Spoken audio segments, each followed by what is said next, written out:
Konting review lang. Sa Kabataan Express, sino ang bida? Kabataan! Correct! At sinong gumagawa ng script at nagsushoot sa Kabataan Express? Kabataang Reporters.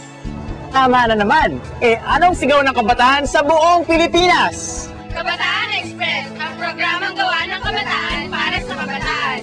Nandito kami ngayon sa Ciudad Vista Resort at ang mga ulat mula sa Sarangani Province, North Cotabato at Manila Bureau ang daon namin para sa inyo. Mukhang magaling at mahilig sa sports ang mga taga-Sarangani. Kung noon ay tungkol sa isang swimming competition ang ulat nila, ngayon naman, galing sa pagsipa ang kanilang ihatid sa atin.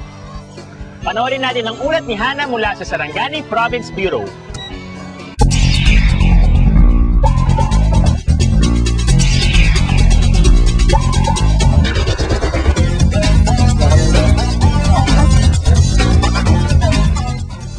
Nakapanood na ba kayo na nagsisepak takraw? Exciting! Dahil parang pinaghaluhalong sipa, volleyball, soccer, at meron pang konting gymnastics. Noon pa mang 15th century, nilalaro na ang sepak takraw ng mga Malay. Ang ibig sabihin ng sepak ay sipa o kick. At ang takraw naman ay woven ball na siyang ginagamit na bola sa larong ito.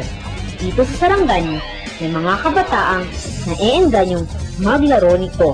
Hahanap ako ng mga kaibigan at sa tingin ko, nagwili-wili ditong laro.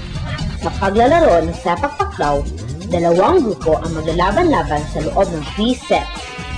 Layunin ng bawat grupo na patagalin ang bola sa ere.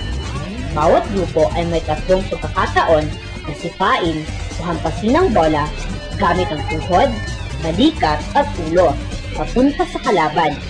Tulad ng volleyball, ang sepak takraw ay may sets, passes at spikes. Pero, tulad naman ng soccer, bawal gamitin ang kamay at braso.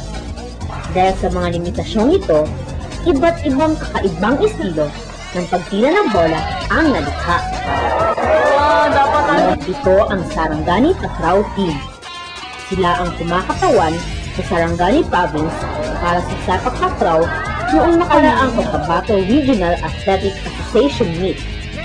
Ang karaan meet ay nilahukan ng iba't ibang delegasyon mula sa iba't ibang bahagi ng Region 12 para magtagisa ng galing sa iba't ibang sports. Nag-training kami ng almost 1 month at nagsara rin kami hindi lang dito sa Bidor kundi sa aming paaralan din.